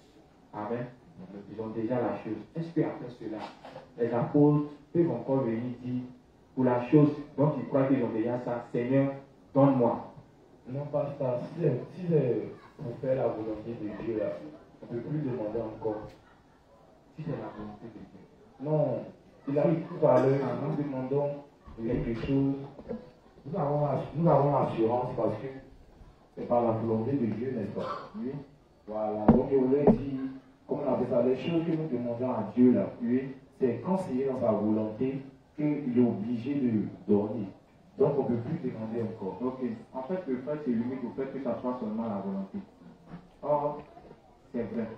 Ça peut être dans sa volonté, mais ça peut pousser quelqu'un à toujours demander. En fait, ce qui doit nous pousser à comprendre qu'on n'a plus besoin de demander, c'est le fait qu'ils disent qu'ils ont déjà la chose. Avoir déjà la chose dit que signifie que tu as été déjà exaucé. C'est ça, on se comprend. Et là, si on retourne que c'était le centenier, non, ou bien je ne sais pas. Il y avait quelqu'un qui est allé vers Jésus sous prétexte que son serviteur était malade, n'est-ce pas? C'est ça, non, le centenier, voilà. Jésus lui a dit quoi? Va, ton serviteur est déjà quoi? Est-ce qu'il a continué de demander au Seigneur de guérir? Il a fait quoi? Il a cru. Et quand il est allé, le miracle était quoi? Il était déjà opéré. C'est pareil. Donc si on dit qu'on a déjà la chose, il y a un autre point. Inspecteur? Alors, pas ça, j'aimerais que tu le laisses finir son premier. Ok. Ok. Voilà. Ok. Que tu saches Ok. ta demande et tu penses. Il n'y a pas de souci. Ok, vas-y. On va faire là. Voilà. Donc, moi, c'est lorsqu'on dit, quand nous demandons des choses dans les volontés de notre Père, nous avons l'assurance que nous l'avons déjà. Voilà, ça c'est sûr que nous l'avons déjà. Mais il y a des choses aussi que nous voulons qui ne sont pas dans les volontés du Père. Donc, ces choses-là, moi, je voulais simplement dire que comment on appelle ça, la volonté, les choses pour faire la volonté de Dieu là. Ça c'est vraiment sûr que le Père a exaucé. Mais pour nous-mêmes, nos trucs là, nos volontés là, voilà, c'est ce genre de choses là. Ça, ils n'exaucent pas comme ça. Donc, à ce niveau, tu penses qu'on doit faire quoi? On doit insister là-dessus, tout en demandant qu'on doit faire quoi? C'est toi? Si on insiste même dessus là, oui, et puis il ne nous demande pas, il nous exaucer, parce qu'il peut nous donner, et puis on va faire du n'importe quoi. Donc moi je pense que c'est seulement dans ces volontés là. C'est ça qui sont, c'est dans ça qu'il peut nous exaucer. Et nous-mêmes nos volontés là, c'est Dieu, c'est vanité. Ok, merci. Merci beaucoup. J'ai voulu répondre, ou bien c'est toujours dans le même sens. C'est quand même ta préoccupation aussi. Dans le même sens. Vas-y. Bonsoir, les saints. Bonsoir. Les justes, vous voyez que faire le résumé, c'est bon. Voilà. Mon inspecteur, conformément au verset que Pas la inspecteur. Ah, derrière, non. Pas inspecteur. Inspecteur, non, derrière. Faut préciser. Faut pas me créer des problèmes. Ok. Pas inspecteur, pas encore en mesure de porter. Conformément au verset qu'elle vient de lire, Oui. moi je sais que, je crois que quand on demande quelque chose à Dieu, Oui. on doit lui dire merci parce qu'il nous a déjà exaucé. Ça, c'est ce que je sais. Oui. Mais ce que je me retrouve en train de faire, c'est de continuer à demander. Si, par exemple, je demande aujourd'hui, Seigneur, Oui. je veux par exemple que ma maman naisse de nouveau. C'est ça. Demain encore, je demande la même chose et puis je dis un peu merci Seigneur parce qu'elle est née de nouveau. Après demain encore, je dis Seigneur, permets que ma maman naisse de nouveau. Je lui dis après merci parce qu'elle est née de nouveau. Okay. Ça c'est l'artiste, c'est comme ça que je me retrouve en train de faire. Donc je ne sais pas Si c'est la correct ou bonne pas. façon de Oui, faire. oui. Ok. En fait, on va s'appuyer sur la parole de Dieu parce que quel que soit le sujet pour lequel tu pries, c'est toujours le même principe de base. Amen. Il nous montre la méthode. Ce qui est intéressant, c'est qu'il n'a pas signifié le sujet pour lequel ils ont demandé. Et déjà, quand on analyse le sujet concernant la conversion de ta maman, c'est déjà dans ses volontés. Amen. Et si tu crois, comme tu l'as dit, tu as demandé, et tu l'as dit merci. Si tu lui dis merci, c'est parce que tu crois que Dieu l'a déjà fait. Ou bien. Donc c'est sur la base de cette foi que tu dois continuer de lui dire merci, Seigneur. Le lendemain, quand tu viens, Seigneur, pour le cas de ma maman, merci parce que je crois que tu m'as déjà exaucé en favorisant sa naissance. Amen. C'est un acte de foi. Amen. Maintenant, concernant le frère, si j'ai donné un sujet, ou bien si je prie pour un sujet qui n'est pas dans la volonté de Dieu, ce qu'on me demande de faire, c'est corriger mon sujet de prière, vu que ce n'est pas dans la volonté de Dieu, et que Dieu aimerait que nous demandions dans ses volontés, afin que nous soyons exaucés. Il y a lieu pour nous de corriger. Il faudrait que notre demande, que ce soit pour nos besoins personnels, que ce soit pour les besoins de l'évangile, pour que tout soit dans la volonté de Dieu. Et en parlant de nos besoins personnels, les juifs pensent que demander à Dieu les moyens de s'exercer, ce n'est pas dans sa volonté. Qui vous a dit ça? C'est dans sa volonté parce que le juste doit être bien pour aller évangéliser, pour aller sauver les hommes. Ça dépend de l'esprit dans lequel tu demandes la main pour t'exercer. Si c'est pour prendre pour nous séduire, bon, là il y a un souci. Tu vois que ce n'est pas dans sa volonté. C'est charnel. Ou bien, si le juste demande au Seigneur de lui donner les moyens pour s'acheter des vêtements, vu qu'on dit de s'habiller décemment, afin d'être présentant pour la diffusion de l'évangile, c'est dans sa volonté. Amen. Mais est-ce que ce n'est pas un sujet qui nous relie directement? Ça nous concerne, mais c'est dans la volonté de Dieu. C'est pareil pour notre loyer et autres. Amen. Le juste, tu as compris? Donc, ce qu'il y a lieu de faire, c'est simplement de corriger le sujet de prière pour lequel tu pries, pour que ça soit dans la volonté de Dieu. Parce que aussi longtemps que ça ne sera pas dans la volonté de Dieu, tu ne seras pas exaucé. Et c'est sur la base du fait que Dieu nous demande que tout ce que nous allons demander en son nom, il faudrait que ça soit dans ses volontés. C'est parce que l'apôtre Paul estimait que Dieu les a demandé, que tout ce qu'ils doivent lui demander dans leur prière, il faut que ça soit dans ses volontés. Donc aussi longtemps que c'est dans ses volontés, ils ont une assurance. Ils seront exaucés. Pour le reste, ça dépend du temps. Voilà, il y a des prières qui sont exaucées sur le champ parce que Dieu estime que c'est le moment de les exaucer par rapport aux circonstances. Et il y a des prières aussi à long terme parce que Dieu estime que peut-être que ce n'est pas le moment, ou bien peut-être même que ton niveau de foi ne te permet pas d'obtenir ce pour lequel tu l'as demandé. Amen. Donc, je prends un cas de peut-être à Pouchoumi. Il veut une femme actuellement. Est-ce que sa prière, elle est mauvaise? C'est dans la volonté de Dieu pour qu'un juste soit avec une femme. Mais il ne sera pas exaucé maintenant. Amen. Ce n'est pas maintenant. Ça, c'est une prière qui peut durer peut-être 20 ans, 30 ans. Le temps qu'il ait un jardin, le temps qu'il va être autonome. Tu vois un peu, non? Donc, Dieu va s'assurer qu'il remplit d'abord les conditions de base avant de lui donner cette dernière. Amen. Dieu va s'assurer qu'il ait le niveau même de foi pour pouvoir au moins avoir une femme. Parce que quand tu n'es pas mis spirituellement, tu peux tuer l'âme de ta femme. Oui. C'est pourquoi on nous demande d'étudier le coup sur le mariage avant de nous mettre en couple.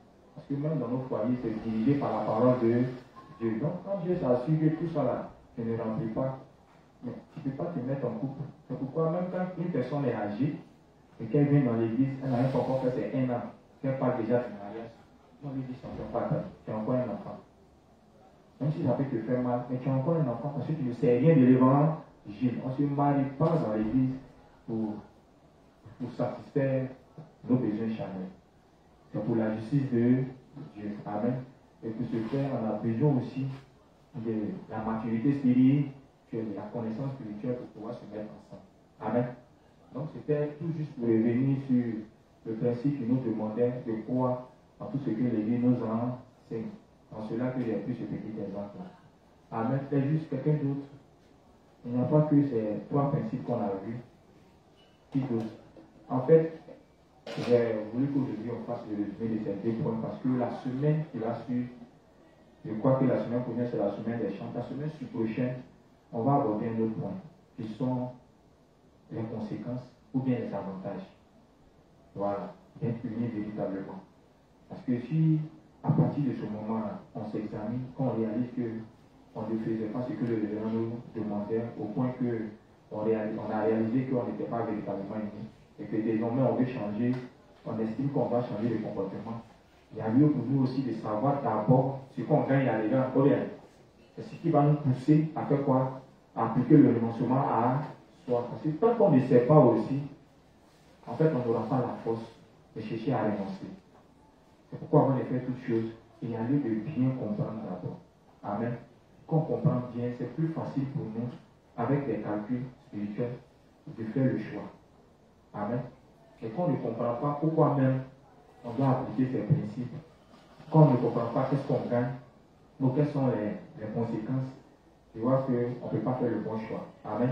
On peut continuer de s'entêter, de penser que bon, c'est les paroles de Dieu. Mais quand tu es informé et quand tu prends la mauvaise décision, quand les conséquences arrivent, ça va te permettre de réaliser que la parole est parce qu'on t'avait déjà prévu. Amen. Donc on va poursuivre toujours. Qui d'autre veut dire quelque chose concernant le principe de l'union? Le révérend nous a expliqué comment être uni véritablement. Et il a dit ça sur plusieurs aspects. Donc qui d'autre? Il y a juste Nelly qui veut parler. Nelly aussi elle parle aussi beaucoup. Il veut quelqu'un qui ne parle pas.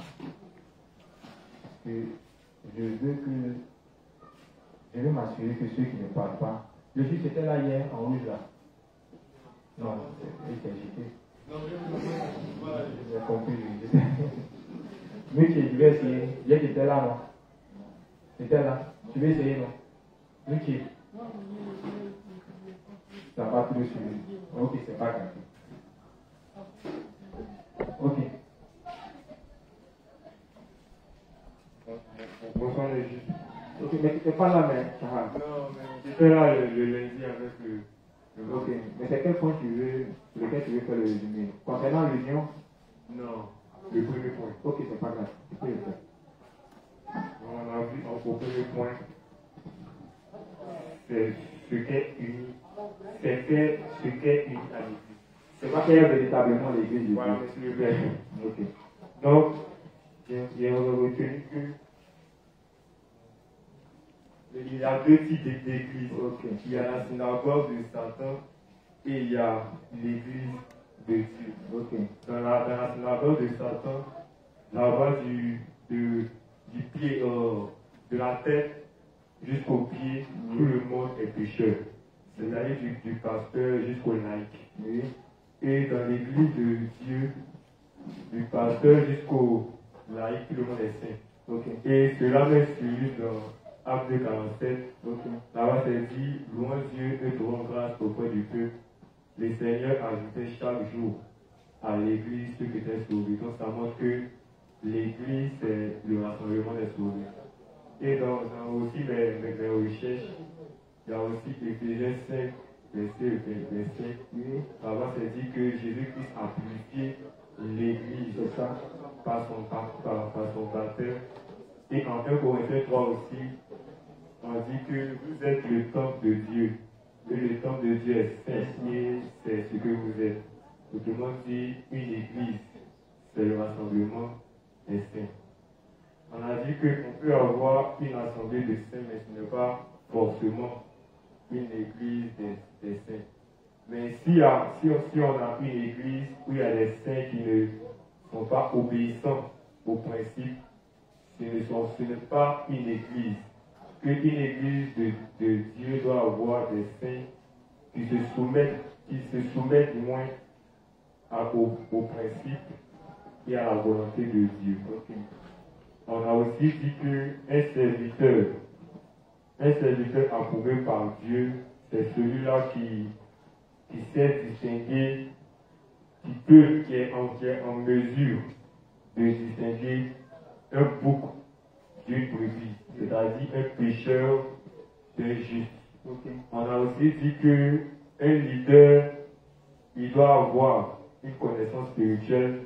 Autrement dit, une connaissance spirituelle, vous avez dit que ça signifie qu'il doit avoir une connaissance qui est basée uniquement sur la parole de Dieu. Nous avons aussi dit qu'il doit avoir une foi qui est inébranlable en la parole, en l'évangile de l'eau et de l'esprit. On a aussi dit qu'un serviteur doit avoir la capacité de prévoir ce qui arrivera à un juste dans l'avenir. Ok, le juste est bon. Merci beaucoup. Merci. Ok, tous ceux qui n'étaient pas là en parlant des principes de base pour une croissance spirituelle, une foi constante, on avait abordé le premier point, en parlant des principes de base qui nous aident à grandir spirituellement. Le premier point qu'on avait abordé, c'était de savoir ce qu'est l'Église de Dieu pour pouvoir nous unir véritablement à elle. Et c'est dans cet élan-là qu'on a trouvé des principes parlant toujours de nous unir à l'Église qui nous aidaient à pouvoir distinguer l'Église auquel le révérend nous demande de nous unir. Voilà. Et c'est en ce sens-là qu'il a parlé de ce que la synagogue de Satan, qui est l'Église où le pasteur, à sa femme, les serviteurs, jusqu'à toute l'assemblée qui étaient des pécheurs. Et il a parlé aussi de la véritable Église où tout le monde est saint, comme il a dit. Et puis, toujours en parlant de la véritable Église, vu qu'on nous demande de nous unir à l'Église de Dieu, parce qu'être unis à elle nous permet de bénéficier des bénédictions de Dieu, nous permet de faire quoi encore, de diffuser l'Évangile, etc., etc. Donc, c'est en parlant de l'Église auquel nous devons être unis, qui est la véritable Église, on a dit que de faire aussi attention, parce que même parmi ceux qu'on appelle l'Église de Dieu, ce n'est pas toutes les églises qui sont l'Église de Dieu. Et ce n'est pas parce qu'il y a une assemblée de saints avec à leur tête un serviteur qui prêche l'évangile de l'eau et de l'esprit, ça porte l'Église de Dieu, le révérend du nom. Voilà pourquoi il va nous donner maintenant, pour pouvoir identifier la véritable Église, les caractéristiques. Amen. Et en parlant des caractéristiques, il a un peu souligné, dans la véritable Église, et donc, on va commencer par la force.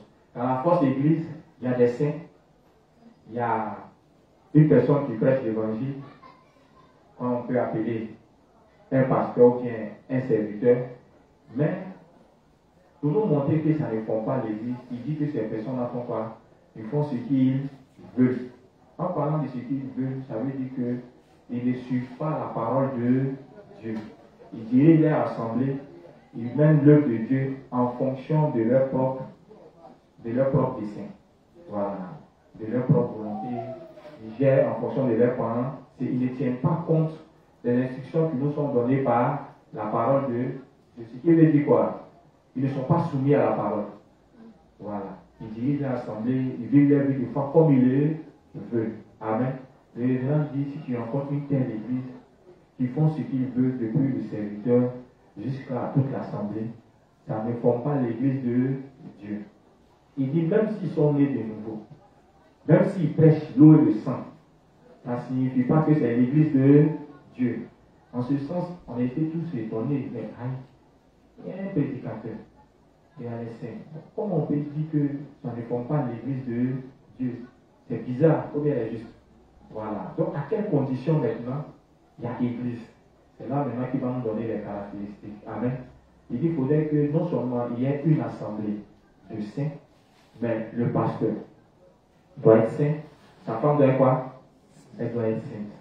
Oui, c'est important parce que là-dessus aussi, je voulais ouvrir une parenthèse. Il faut que la femme des serviteurs soit sainte. Parce que tous ceux qui ont été établis serviteurs, dont les femmes étaient des pécheresses, ils n'ont pas pu mener l'œuvre de Dieu. À l'image de qui? D'accord, à l'image de qui? De Salomon. Est-ce que vous voyez un peu? Et au départ, cette personne, comme le révérend pouvait le dire, au départ, cette personne-là peut pouvoir résister, peut pouvoir être ferme dans leur foi. Mais plus ils avancent dans la vieillesse, plus la femme peut prendre le dessus. Surtout quand ce gars-là, il est amoureux, là, c'est gâté. Quelqu'un qui est amoureux, vous voyez qu'il n'a plus sa tête. Donc, une fois que la femme n'est pas assise dans la foi, que ce dernier-là, il se laisse diriger par elle, c'est sûr que l'œuvre-là ne pourra pas aboutir comme le Seigneur le souhaite. Voilà pourquoi dans le principe sur le mariage, on dit de faire attention à ne pas écouter tout ce que nos femmes nous donnent comme conseil, n'est-ce pas? D'évaluer d'abord pour voir si c'est dans la volonté de Dieu avant de la faire. Et amen. Donc la femme doit être sainte. Les ministres doivent être saints. Et par la suite, on dit qu'il doit avoir aussi un leader. Amen. Et on dit que ce leader-là doit avoir une foi qui est comment? Inébranlable en la parole de Dieu. C'est-à-dire, le serviteur-là doit avoir pris la peine d'examiner toutes les Écritures pour s'assurer que l'évangile auquel il croit, c'est l'unique vérité. Il ne faudrait pas que toi-même qui as la tête, tu nous dis que l'évangile est vrai, et puis du jour au lendemain, tu viens nous dire non, c'est faux, c'était les camis qui avaient raison. Bon, tu vois que là, ça devient un problème. Donc, si Dieu s'assure que la foi même du serviteur n'est pas encore stable, n'est pas inébranlable, à cette condition, il ne peut pas bâtir l'église sur lui. Donc, c'est la première condition. On dit aussi qu'il faudrait qu'il croie en la parole de Dieu, en toute la parole de Dieu. C'est ça, non? Voilà, on avait étudié ça, donc vous pouvez me rappeler par moment. Il faut qu'il croie en toute la parole de Dieu et faire quoi? Et la suivre. Amen. En parlant de la suivre, en parlant d'obéir, c'est vrai, dans son élan, il peut faire beaucoup d'erreurs. Parce qu'un serviteur, c'est quelqu'un qui tombe et qui se relève. Voilà. Dieu le fait par moment par pédagogie. Pour qu'il apprenne aussi que ceux qui viendront derrière feront aussi des erreurs pour qu'ils soient compréhensifs. Mais ce que Dieu regarde, c'est le cœur qui veut suivre. C'est le cœur qui croit que tout ce qui est dit dans la parole est la vérité. Donc, tant bien même qu'il ne suit pas tout, mais au moins, il fait cela. Il parle de cela. Cela montre qu'il estime que c'est la vérité. Donc, un tel gars, Dieu peut partir d'église sur lui. Amen. Il a aussi donné quelques autres conditions. Il faut qu'il soit capable de faire quoi? De prédire ce qui va arriver à qui? Au sein dans l'avenir. Amen. Ce n'est pas tous les serviteurs qui savent ce qui va arriver dans l'avenir à qui? Au membre de son assemblée. Mais pourquoi le révérend le dit? Parce qu'il estime qu'un serviteur, c'est quelqu'un d'abord qui a connu la vie de foi, qui a connu le désert. Et vous voyez un peu, qui a de l'expérience dans la vie de foi, qui connaît le chemin, voilà, de la marche de foi. Donc, par expérience, même quand il est en train de diriger une assemblée, il peut savoir déjà dans l'avenir tout ce qui va arriver dans la vie du saint. Et c'est ce que le révérend a expérimenté. Voilà pourquoi dans ses livres, il peut par moment nous dire ce qui va arriver plus tard. Il peut déjà nous dire qu'un saint qui n'est pas venu à l'église, il n'ira pas faire quoi? Hein? Il va quitter l'église. Donc, c'est des choses qu'il a déjà vécues, c'est des choses qu'il a déjà expérimentées. Voilà pourquoi, même à distance, il sait déjà le chemin que nous devons suivre et le chemin que nous ne devons pas suivre, les choses à éviter, les choses que nous devons accepter. Et un serviteur, c'est ça. Et ici, j'ai aimé parce que aujourd'hui, on a à notre disposition les principes qui sont en quelque sorte la marche de foi du révérend. Et notre leader qui nous l'a donné a pris la peine de les étudier. Dieu a pris la peine de faire expérimenter chaque aspect de ces enseignements. Et c'est suite à cela que, ayant estimé que c'est le véritable chemin qui peut nous aider à grandir dans la foi et à apporter du fruit, il a préféré mettre à la disposition de tous les saints. Aujourd'hui, son combat, c'est d'amener toutes les autres assemblées de justes à suivre le modèle. Amen. Pas à vouloir s'auto-proclamer comme étant celui qui a la tête de toutes les églises de Côte d'Ivoire. Loin de là. Quand on est grand frère, on vient en aide à qui? Au plus petit. Quand on estime que bon, le chemin à suivre en temps normal, ce n'est pas ce chemin-là que vous êtes en train d'emprunter.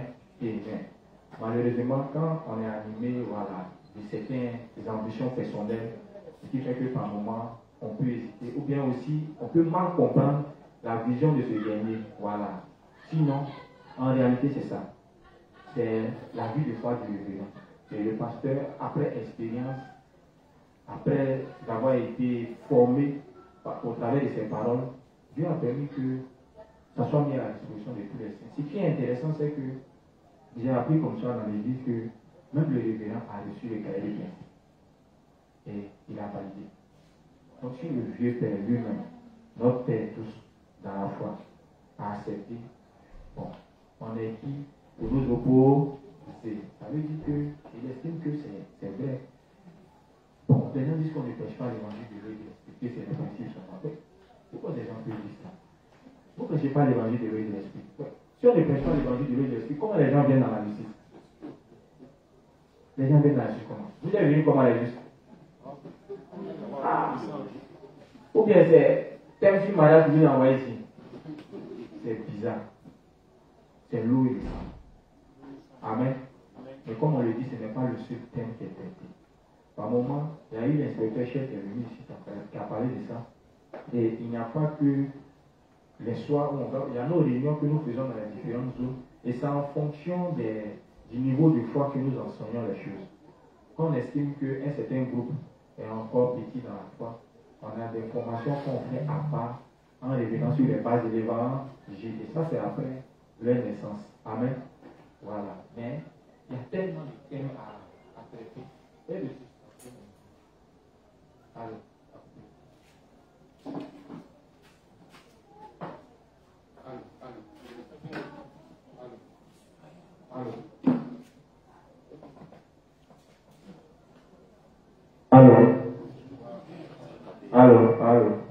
Allô. Tu venais un peu. Allô. Ok, c'est bon. Mais juste, on me suit, non? Voilà. Donc, peut-être qu'on comprend bien les choses. Voilà. Avant de juger, ça va? Je ne sais pas quelle heure il fait. 21h09. Ok. Comme j'ai dit, aujourd'hui c'était un peu pour revenir sur les différents points. Et très rapidement, on a vu aussi d'autres points où les révérends nous disaient non seulement de venir à l'église, de fraterniser, mais il a aussi dit que fraterniser ici va consulter à chaque fois. C'est vrai parler entre frères et sœurs, c'est aussi s'unir à nos frères et sœurs pour diffuser l'évangile. C'est aussi faire quoi? C'est aussi nous laisser guider par qui? Par les dirigeants. Amen. Voilà, que recevoir l'évangile de l'eau et de l'esprit n'est pas la fin de tout. Amen. En plus de cela, on doit aujourd'hui aussi le fait qu'on doit s'unir à nos frères et sœurs, on doit s'unir aux serviteurs, on doit ensemble se mettre ensemble pour prêcher l'évangile de l'eau et de l'esprit. Amen. Voilà, donc, je ne sais pas si j'ai oublié d'autres principes qui ont un rapport avec l'union. Voilà, être tout le temps aussi à l'église. Il a parlé que le juste doit régulièrement écouter la parole de Dieu. Et là-dessus, j'ai voulu qu'on fasse très attention. En parlant d'écouter régulièrement, ça ne veut pas dire qu'on doit prendre son livre, rester à la maison et puis méditer et lire continuellement. Ou bien avoir les enregistrements et puis rester à la maison écouter. Il a dit qu'on doit être présent dans l'église pour écouter. Et en parlant de cela, c'est vrai que il y a les cultes qui se font les dimanches où on peut avoir l'occasion d'écouter. Mais il y a aussi comme les réunions du soir. Mais il y a aussi, oui, il a juste dit une question. Ok. Ça sera la seule question, parce qu'on a déjà pris par le temps. Et puis, je rappelle aussi qu'il y a les funérailles du papa du juste. Voilà, David, c'est notre caméraman. Donc, j'espère que les filles ne sont pas venus. Bonsoir Pascal, bonsoir les filles. C'est la juste reine. Ok, la juste reine. Bon, j'aimerais savoir une assemblée qui était ignorante de certains principes. Oui. Et par l'union à l'église a entendu des enseignements sur des principes. C'est ça. Et cette assemblée-là s'est examinée, oui, voilà, selon les principes. Et elle a vu qu'elle n'est pas une église selon la volonté de Dieu. C'est ça. Qu'est-ce qu'elle doit faire? Amen. Merci.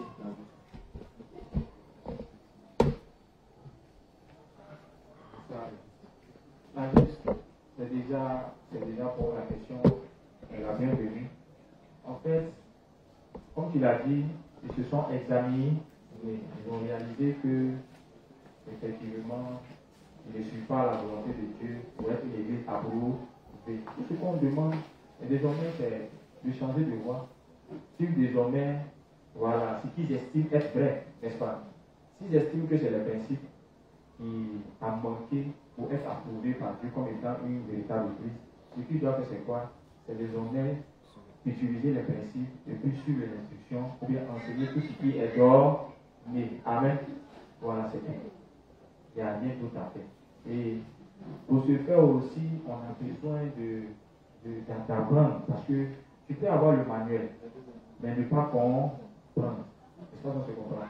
Voilà. Parce que, comment vous remarquez, on est obligé de se mettre ensemble et puis avec les dénoncés qui sont un peu avancés dans la compréhension, nous aider à la comprendre. C'est pourquoi au passage, je salue le pasteur Conan qui n'a pas regardé son statut. Mais il est là et il n'a pas. Quand bien même que je suis son petit frère, mais il ne regarde pas ça. il vient apprendre parce qu'il estime que, voilà, c'est vrai, c'est juste. Mais vous allez voir que quand Dieu regarde un tel cœur, il n'y a pas de raison que Dieu ne le laisse pas, Dieu ne le permet pas de comprendre les choses. Parce que Dieu m'a dit, si tu te rabaisses, tu seras comment? Tu seras élevé. Donc pour certains, ils estiment que c'est vrai. Oui.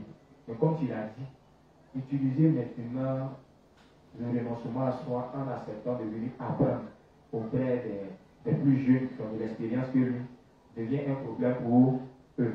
Amen. Et ça, on n'a pas besoin, voilà. Ça montre qu'on n'est pas attaché à notre amour propre. Voilà. Or, dans le renoncement à soi, quand Jésus nous disait de renoncer à nous et de porter notre croix dessus, il parlait en fait de notre amour propre, de notre propre justice et de notre ego. Donc, pour quelqu'un qui veut être utilisé par Dieu, ces choses-là doivent être prisées en eux. Dieu aime des personnes qui sont humbles. Et ça fait partie des caractéristiques des serviteurs. Un serviteur, c'est quelqu'un qui est humble. Voilà. Il est humble. Moi, je suis plus âgé qu'inspecteur police. Et je pense bien que je suis peut-être âgé qu'inspecteur chef. Oui. Peut-être après, on va se voir dehors. Vérifier ça sur les pièces. Voilà. Mais parmi les inspecteurs, il y a beaucoup qui sont des petits frères. Mais ça ne va pas gêner de les approcher, d'apprendre.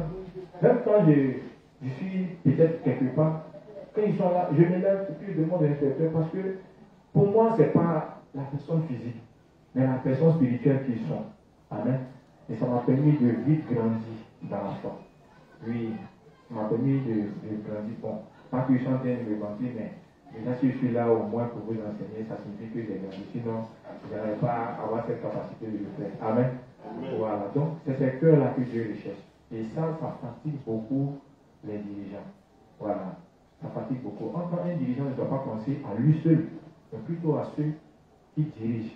Parce que si tu estimes que ces enseignements sont vains, mais que ça peut aider l'Assemblée à être dans la volonté de Dieu et par la suite recevoir la bénédiction, mais il y a lieu que, bon, tu essaies de te sacrifier pour les autres. C'est ce que Jésus l'a fait.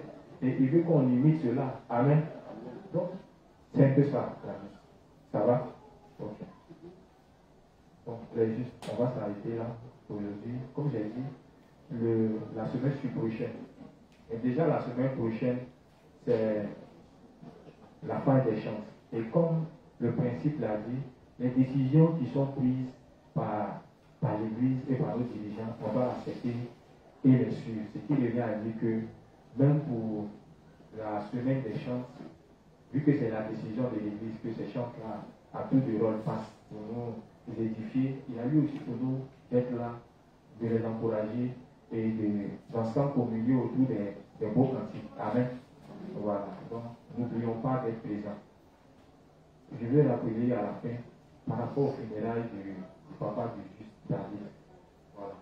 Même si pour certains ils ne pourront pas être là, vu voilà, les circonstances, mais déjà, essayez au moins de l'appeler et puis continuons de prier pour que tout se passe bien, voilà, au cours de la veillée, surtout pour que Dieu permette que ça favorise le salut des âmes qui seront en ces lieux, mais aussi pour ceux qui sont disponibles, faisons le fort d'être là-bas.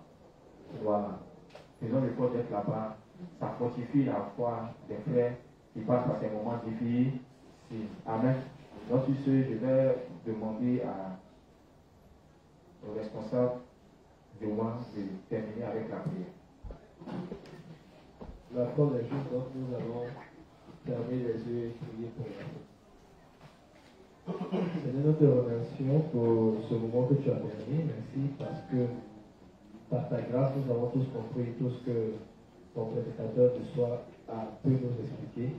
Merci pour tous ces résumés. Merci de nous aider aussi à revenir la semaine prochaine pour l'enseignement des chants.